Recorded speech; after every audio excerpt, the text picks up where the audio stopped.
Vista. Oído. Olfato. Gusto.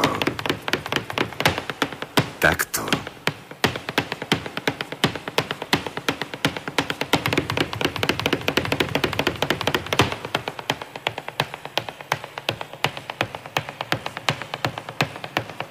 A través de los sentidos palpamos la vida.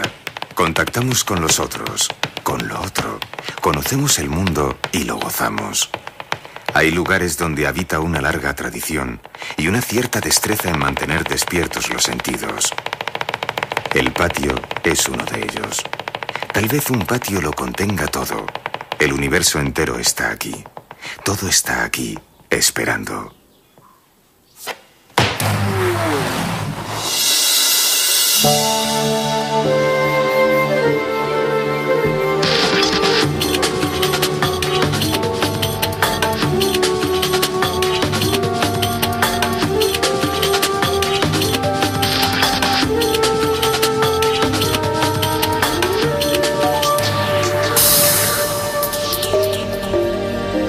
Por su posición estratégica, Córdoba es puerta de Andalucía, tanto en tráfico rodado como por ferrocarril.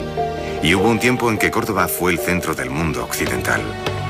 Si en el siglo X, León, una de las ciudades más importantes de la cristiandad peninsular, no tenía más de 10.000 habitantes, según una crónica tardía en la misma época, Córdoba tenía casi 1 millón.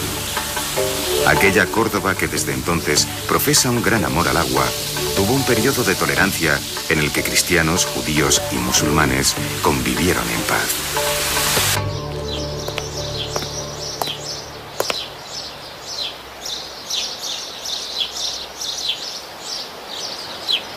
Córdoba fue fundada en el siglo II a.C. por los romanos. Su preponderancia estratégica y económica hizo que en pocos años llegara a ser capital romana de la Hispania ulterior ibérica. En plena Edad Media, gracias a los árabes, judíos y cristianos, fue el centro cultural más importante de Occidente.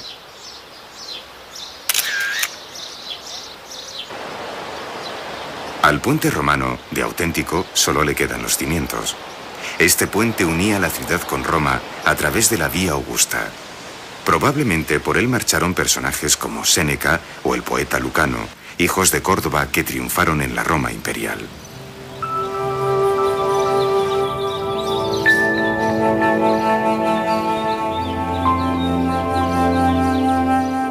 Es innegable la importancia romana en la ciudad. Los constructores cordobeses tiemblan porque en cuanto se hacen unas obras pueden aparecer unas ruinas. El propio ayuntamiento se apoya en parte de la muralla romana. Con la desmembración del Imperio Romano, Córdoba queda a merced del pueblo visigodo y la ciudad entra en un estado de decadencia del que tardará en salir varios siglos.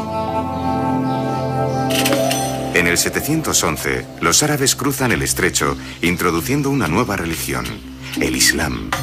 44 años después, el heredero del califa omeya de Damasco, huido de la terrible matanza que sufrió su familia, llega a la península instaurando la autonomía de un nuevo estado andalusí que imitará las formas de gobierno de su país de origen.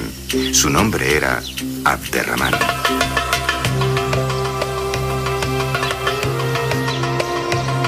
La Basílica de San Vicente, compartida durante un tiempo por ambos credos, fue comprada a los cristianos. Atentos, comprada. Y sobre el solar se construyó el edificio más conocido de Córdoba, la mezquita.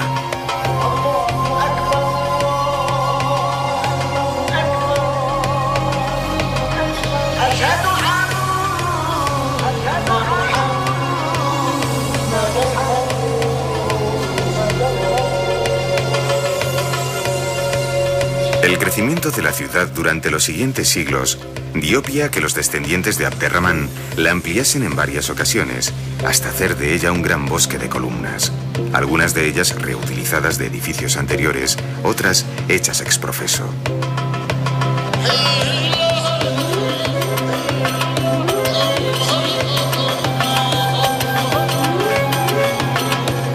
Al final de ese laberinto de fustes de mármol se encuentra la Máxura, lugar reservado al califa, cubierto por una extraordinaria cúpula, y el Mihrab, nicho horadado en el muro a donde los fieles debían orientar sus rezos.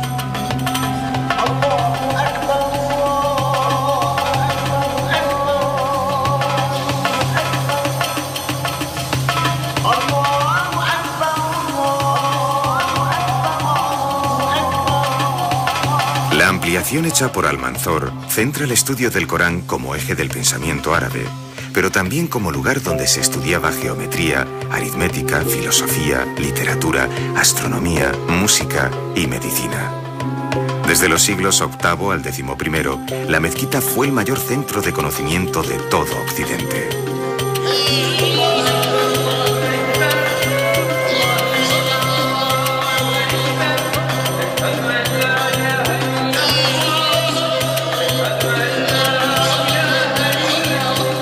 El patio de los Naranjos es simple y geométrico, pero en su verdor está latente la sutil presencia del agua, elemento de un fuerte contenido simbólico para un pueblo procedente del desierto.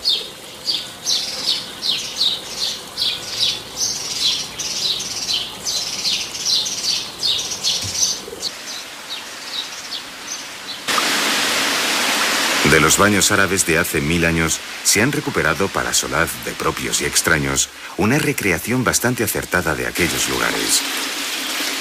En los tiempos que corren, el hedonismo se ha convertido en uno de los sustantivos más deseados, y todo el que puede se siente un emir a tiempo parcial en tarifas que incluyen quiromasaje o aromaterapia.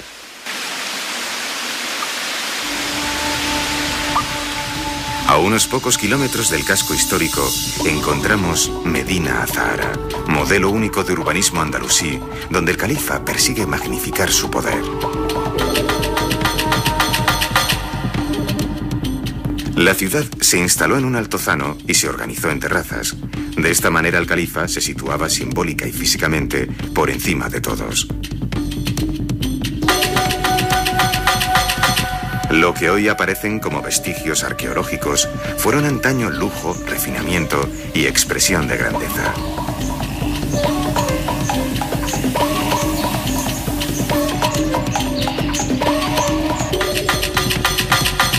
A medio camino entre mito y realidad, algunos cronistas árabes relatan que había perlas gigantes colgando de techos de oro, fuentes de mercurio y un sinfín de maravillas dignas de los cuentos de las 1001 noche.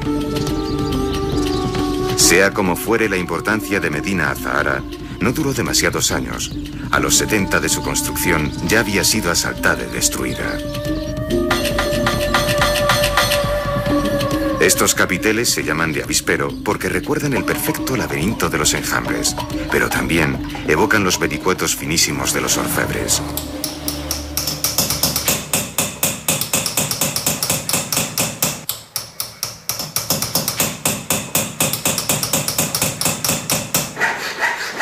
Córdoba tiene una reconocida escuela de joyería y orfebrería. No en vano, es la ciudad de España líder en el sector. Es raro el cordobés que no tiene un familiar en el mundo de la joyería.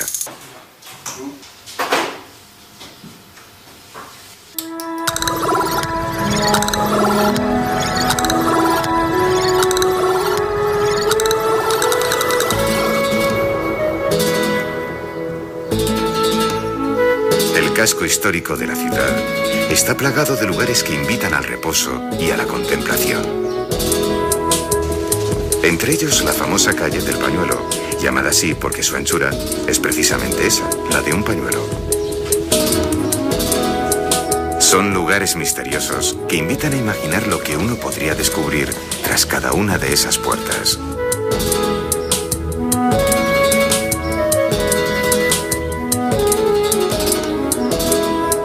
Uno puede mirar hacia arriba y contemplar las flores, los balcones y el intenso cielo azul de Córdoba.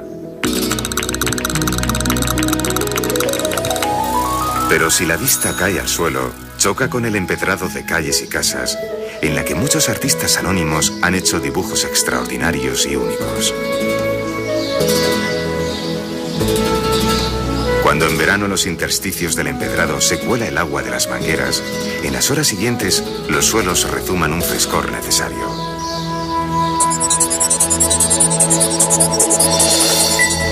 En la Judería se conserva una de las sinagogas que tuvo Córdoba. En todo caso, es una de las 3 que se mantienen en pie en España y la única de todo Andalucía. Judío era Maimónides, a quien se reconoce el hecho de conciliar la filosofía de Aristóteles con el judaísmo, convirtiéndose de este modo en una de las eminentes figuras de la cultura medieval.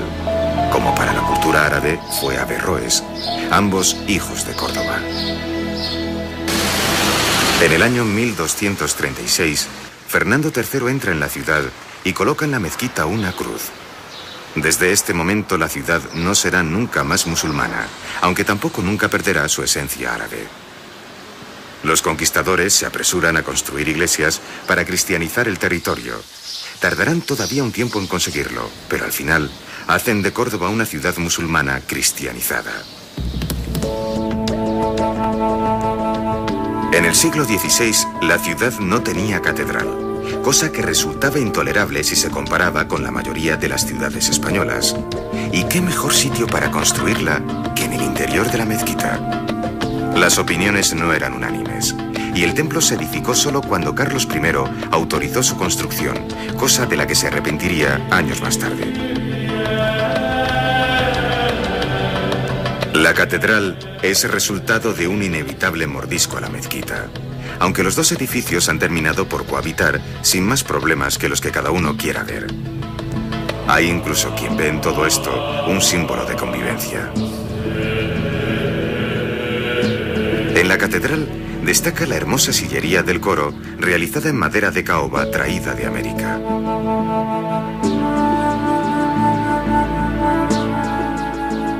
En Córdoba casi todo el mundo tiene un familiar que se llama Rafael.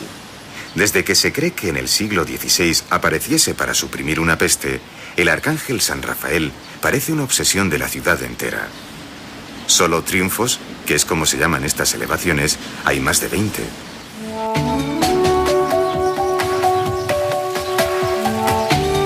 Pero no todas las construcciones son religiosas. En el Alcázar de los Reyes Cristianos, los reyes católicos gobernaron su extenso reino durante algunas temporadas.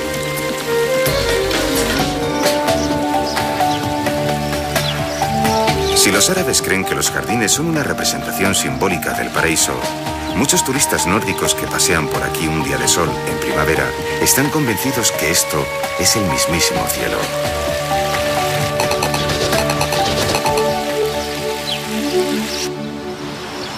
El agua que llena los estanques, en cuyos terrenos estaba la huerta, era traída desde el Guadalquivir por el molino árabe de la Albolafia, que según cuenta una leyenda, fue hecho desmontar por la reina Isabel a causa del ruido que llegaba hasta su residencia.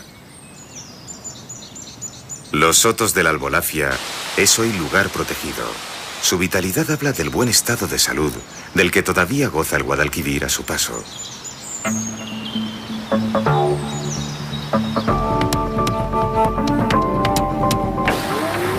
Unos centenares de metros más adelante, el jardín botánico domestica la flora y, cumpliendo con su obligación, la exhibe de un modo ordenado y didáctico.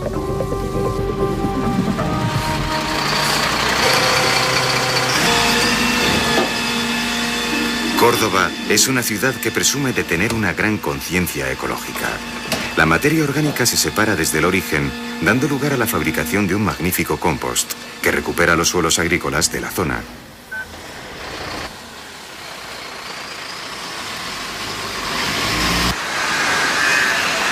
La ciudad dispone de varios kilómetros de carril bici, además de jardines y fuentes que atraviesan la ciudad de norte a sur.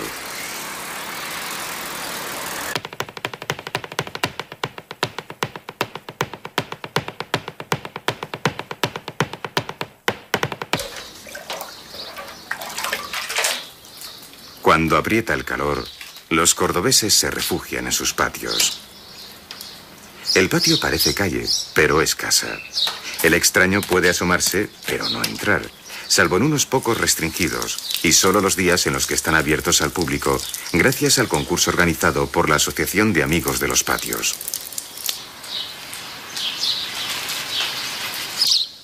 Además de patios populares, los hay señoriales y distinguidos. Pero si un vendedor de patios quisiera confeccionar un buen muestrario, se decidiría por el Palacio de Viana. En su interior hay nada menos que 12.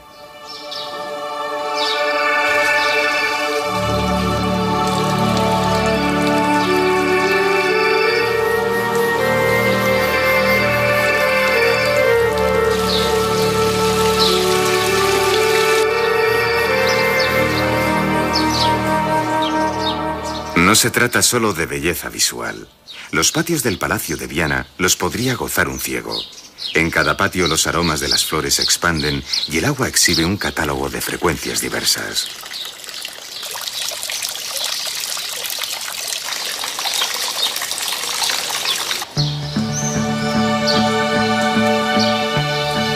No hay mal que por bien no venga.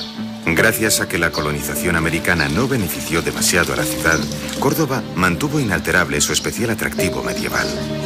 El enriquecimiento lento pero progresivo permitió que se construyera la Puerta del Puente a modo de arco triunfal, que se transformara a las necesidades del momento el Palacio Episcopal, o que las familias más acomodadas construyeran sus residencias renacentistas. Reformada en el siglo XVII, la Plaza de la Corretera se utilizó, entre otras cosas, para festejar corridas de toros, que en Córdoba tienen peso específico. De aquí eran Lagartijo, Machaquito, Garrita y Manolete, más conocidos por el sobrenombre de los Califas. De aquí también es Manuel Benítez, el cordobés, naturalmente. Los diestros tienen un barrio, un museo taurino e incluso una iglesia propia.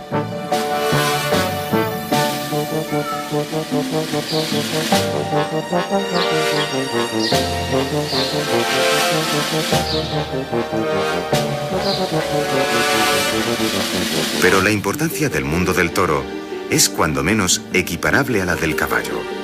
Pocos saben que estas son las caballerizas más antiguas de España, y son menos aún los que conocen que en estas cuadras, debido a cruces genéticos patrocinados por Felipe II, se obtuvo la raza conocida en todo el mundo como caballo español.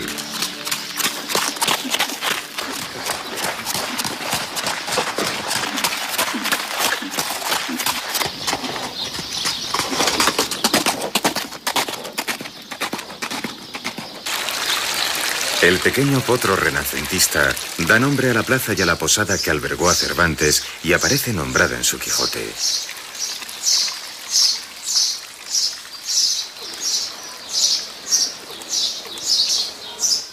En muchas de las tabernas y restaurantes para todos los bolsillos es posible disfrutar de la gastronomía típica. Son lugares vivos y llenos de encanto que no han cedido a la fuerza del turismo, ya que los propios cordobeses los visitan con frecuencia. Entre otros platos destaca el salmorejo, el rabo de toro y deliciosos postres de origen árabe.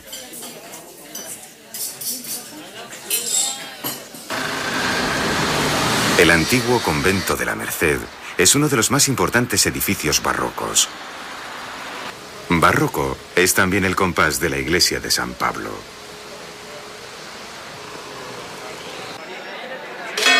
Entrañablemente unida al barroco, la Semana Santa permanece viva. En la calle todo se mezcla, la emoción y la indiferencia, la visión del turista y la del oriundo, la del creyente y la del ateo. Esta no es solo una vivencia religiosa.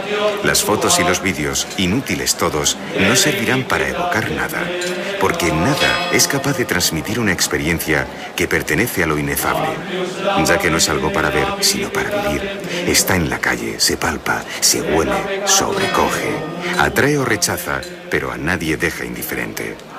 Es algo que todos los que asisten, a poco que se entreguen, pueden llegar a sentir.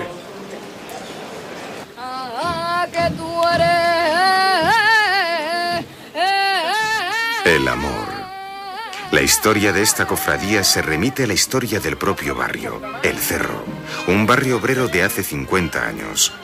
Desde 1985 se da el hecho insólito de que la Virgen es procesionada por costaleras. Las mujeres han sometido sus cuellos al esfuerzo brutal de levantar entre todas más de 3.000 kilos. Debajo del paso, durante horas, se convierten en invidentes voluntarias que obedecen las órdenes del capataz.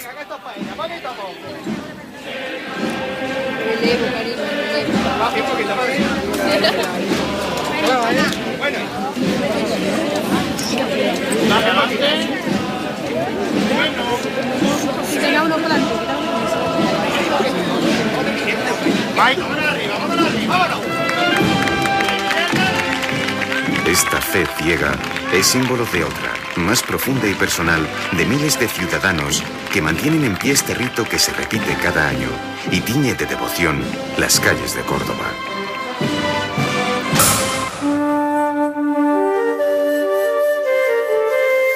El siglo XIX fue agitado en toda España, y no podía serlo menos en Córdoba. Enfrentada valerosamente contra la dominación francesa, la ciudad participó en la revolución que derrocó a Isabel II. El Círculo de la Amistad es uno de esos sitios magníficos y despoblados que algunas ciudades mantienen a modo de santuario. No hay que dejarse engañar por el vacío de las salas. La ausencia tiene también su presencia.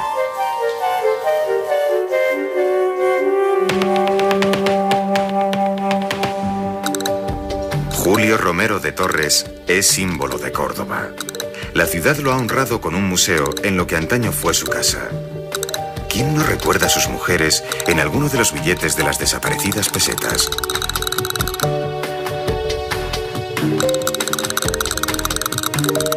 Gran pintor de desnudos femeninos, tal vez sus cuadros sean los que mejor representan el carácter sobrio y melancólico de la ciudad. Junto al Museo del Pintor se encuentra el Museo de Bellas Artes, entre cuyos fondos destaca parte de la obra de un famoso escultor, también hijo de la ciudad, Mateo Inurria.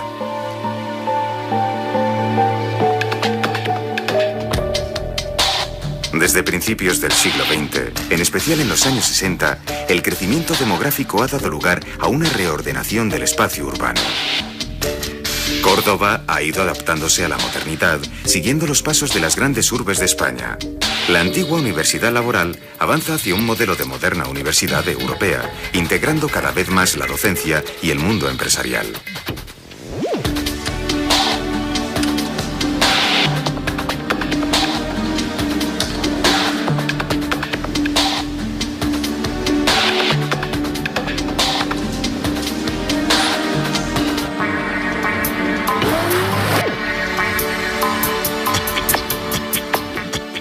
Hola, buenos días. ¿Tenía cita a las 12:30? Sí, pase que le están esperando. Vale, muchas gracias. Vamos, El Hospital de la Facultad de Veterinaria no solo incorpora moderna tecnología para investigación y enseñanza, sino también para la utilización rentabilizada de sus instalaciones, tan necesaria en un enclave ganadero de primer orden.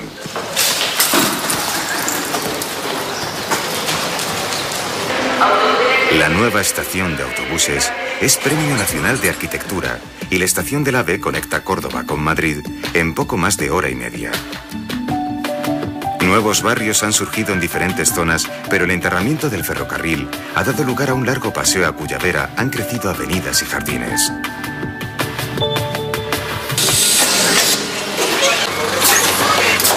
Las instalaciones del Hospital Universitario Reina Sofía están a la par de cualquier gran ciudad y ocupa una posición de liderazgo en lo que se refiere a trasplantes, asunto en el que España es pionera.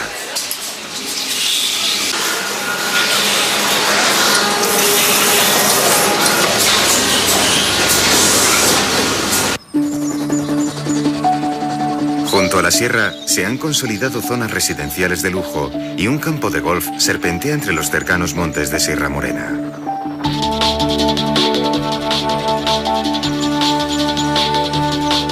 La sierra alberga pequeñas ermitas y también el monasterio de San Jerónimo de Valparaíso, en manos privadas desde la desamortización y que lamentablemente no es visitable.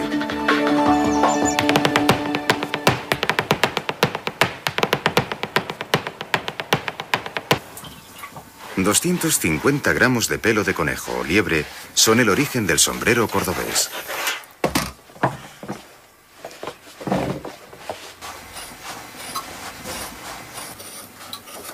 El auténtico sombrero cordobés se hace en colores sobrios y es alto para crear una cámara de aire y soportar mejor las altas temperaturas de esta tierra.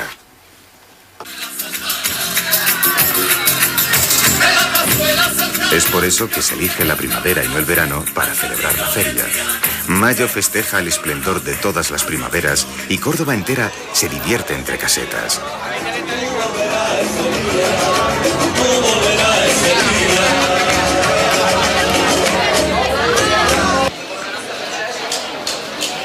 Si característicos de la primavera cordobesa son los puestos callejeros de caracoles, para apagar la sed, además de cervezas, moriles y montilla, muchos toman Vargas, que no es más que una forma popular de llamar al Valdepeñas con gaseosa, bar gas.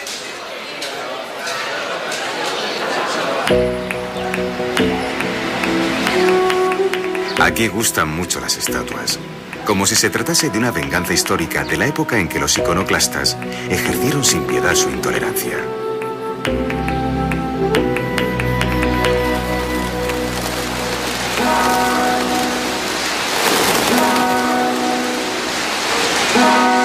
Gonzalo Fernández de Córdoba, el gran capitán, creador del ejército profesional, también tiene estatua. Es posible que esta plaza sea la única del mundo que en lugar de marcar las horas con el sonido de campanas, se dan con el rasgueo de una guitarra.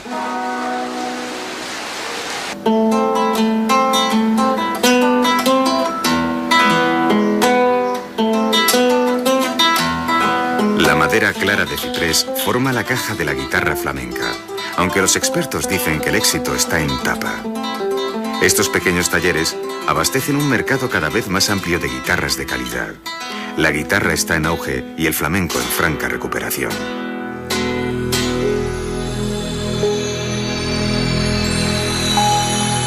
Todo es posible en esta hora mágica, en la que Córdoba entrega a sus habitantes el frescor de sus noches, el rumor de sus fuentes y el aliento de sus flores. Por la noche, los amantes del paseo tienen ocasión de liberar su imaginación y dejarse seducir por el encanto sugerente de la ciudad. Pero la belleza extrema de la ciudad no está solo en pasear por sus calles estrechas, sino en pensar que en uno de los momentos más crueles de la historia de la humanidad, en plena Edad Media, en esta ciudad vivieron en armonía cristianos, árabes y judíos. No fue convivencia fácil ni duró para siempre, pero mientras aquello fue posible, Córdoba le estaba enseñando al mundo una lección preciosa que tal vez algún día aprenda.